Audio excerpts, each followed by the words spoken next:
And Jeffro, last I knew, was in cuffs somewhere. I don't know. Maybe he's not in handcuffs. Hello, it's Houston. Look at that. I think it's Houston. How are you, sir?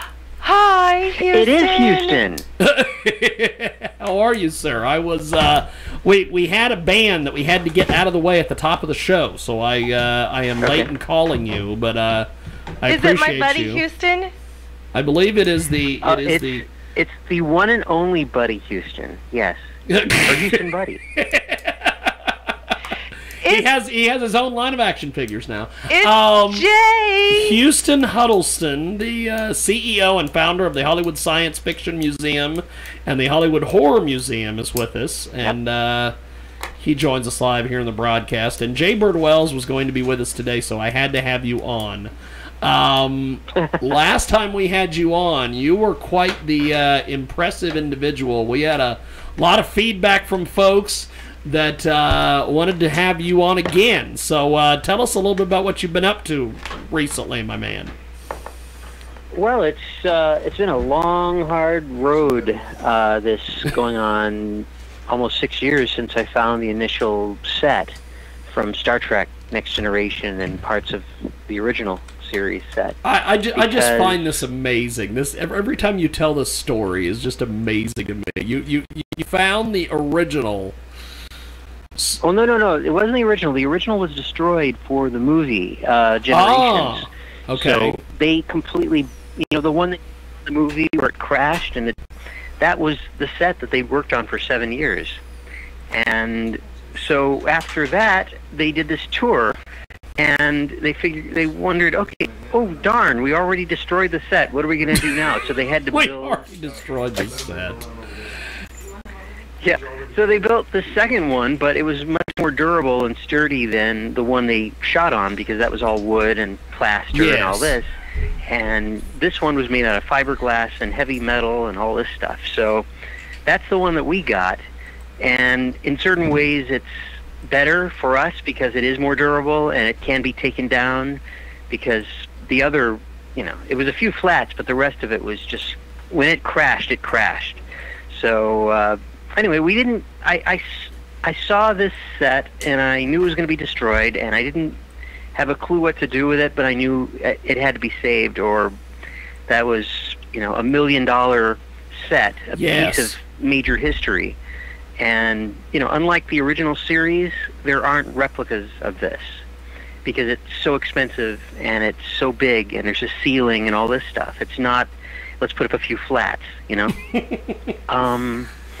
So, yeah, bottom line, I did a Kickstarter because I paid $7,000 to have it shipped to my house. Wow. And I purchased other pieces from the old Star Trek experience for the pieces that were too far gone, like some of the chairs and consoles and such. Yeah.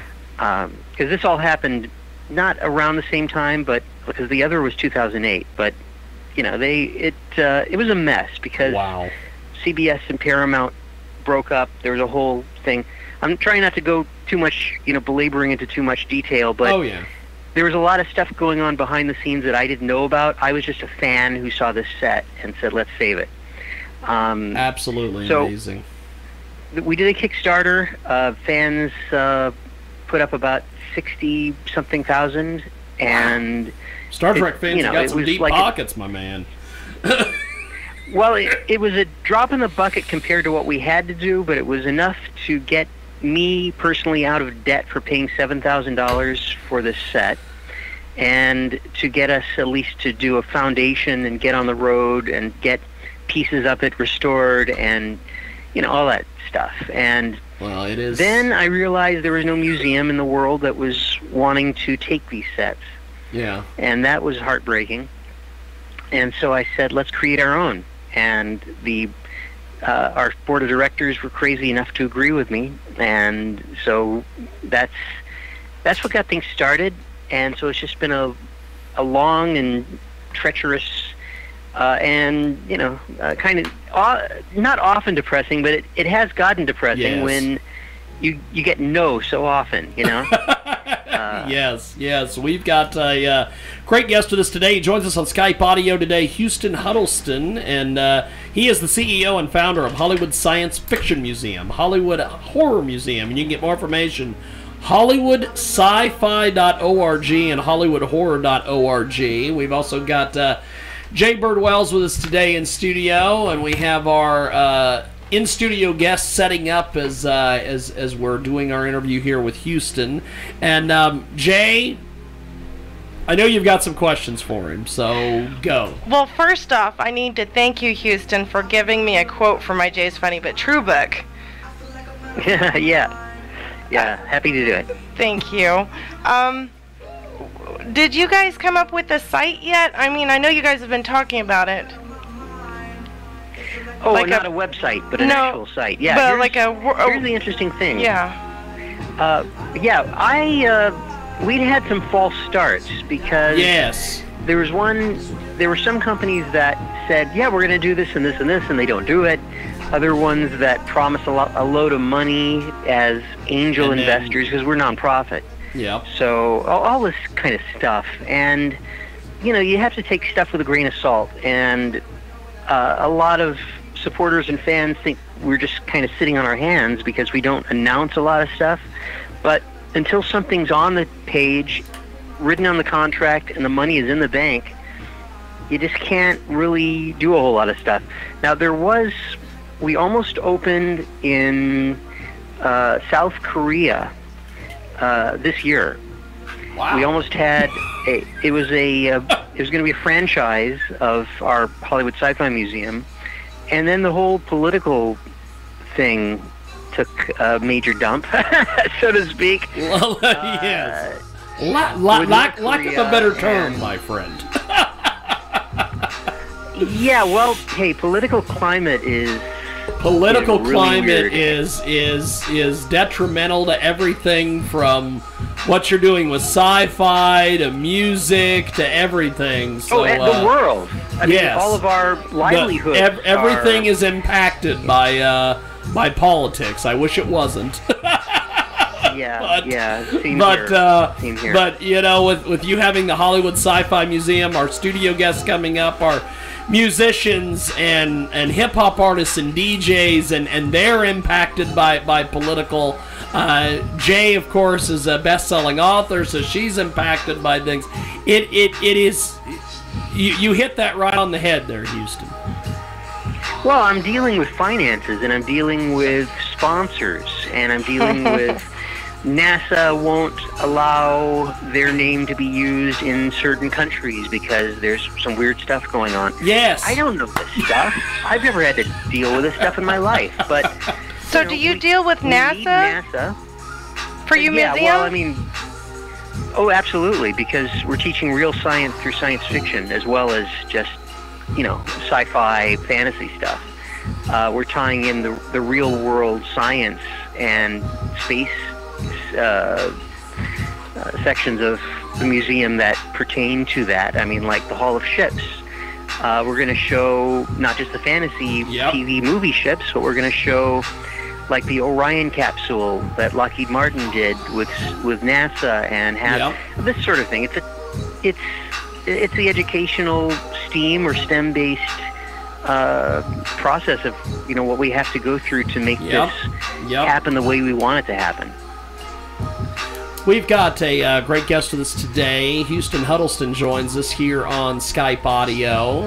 Jay Birdwell's in the building as well. We have our studio guests that we're setting up. We're going to be talking to them here in just a few moments. And if that wasn't enough for you, we're going to be this is a hell of a cornucopia of a show. We talked to a heavy metal band at the top of the show. We're talking now to Huston Huddleston, who is the man behind HollywoodSci-Fi.org, the Hollywood Sci-Fi Museum. We're going to be talking to DJ You Know Who here in a few moments, who is an award-winning DJ. He's brought a great musician with him today, and a fantastic, two great musicians. I was corrected off camera. That's called directing from the floor, by the way. And also, and see, Huston gets that. And if that wasn't enough, at the top of the next hour, we're going to be talking to a Canadian porn star. So this is a hell of a show, Houston. And all in just 30 minutes. Exactly, all of it. We're able to cram a hell of a lot into this show today, baby. It would take me a week to do all that. Yeah. No, what I was going to tell you to answer Jay's question. Yes. We're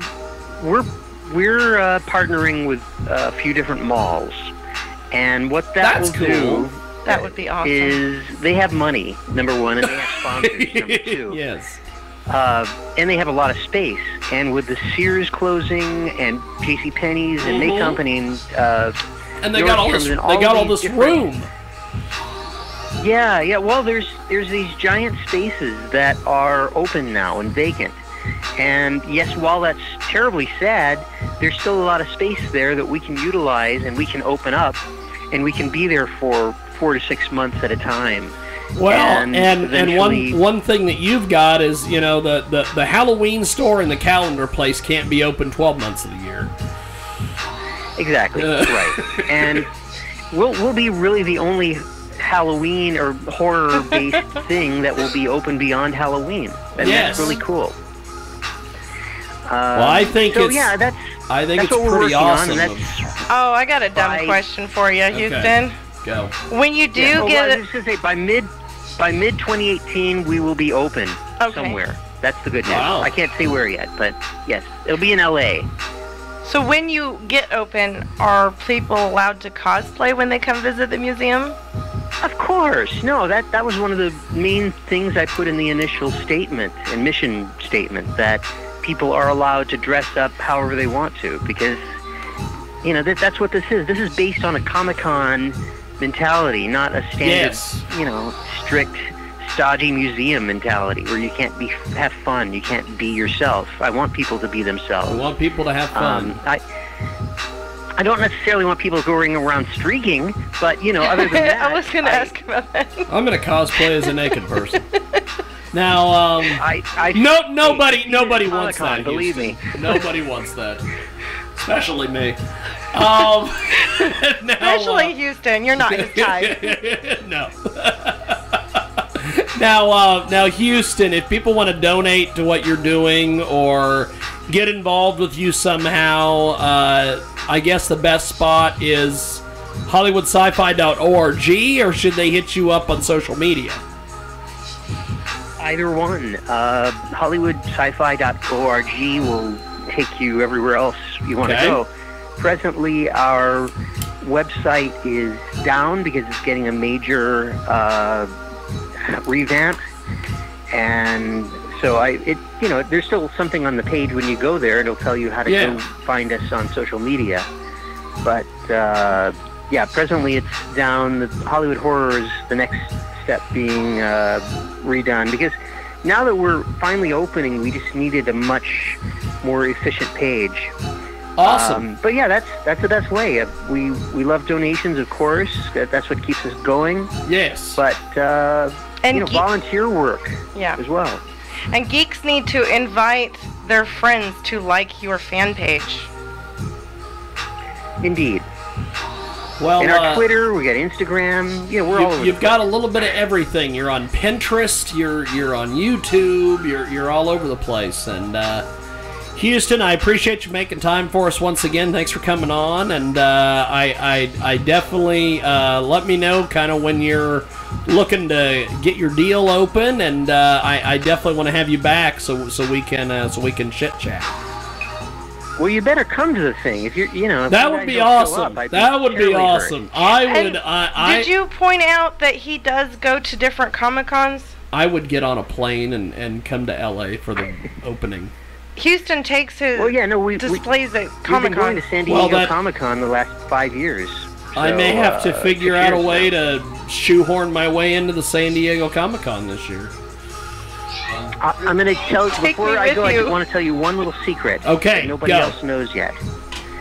I had a meeting with a lady who is the widow of Wes Craven. And I tried to get Wes on our board of directors for the Horror Museum. Holy smokes. and I didn't know how ill he was, and he passed away within months of my asking. Oh my God! But anyway, it's his legacy of not just Scream, but Nightmare on Elm Street and Hills Have Eyes and Last House on the Left and all this is so important to what we're doing. So I think she's going to be involved in what we're doing. That's very awesome. soon. That is awesome. Yeah. Well, we've got to get going, my friend, but I appreciate you being with us, and we will talk to you soon. Thank you, Houston. I love you. Proud of you. You as well. Thank you. Take care. Both of you. Appreciate it. There goes Houston Huddleston on Skype audio, and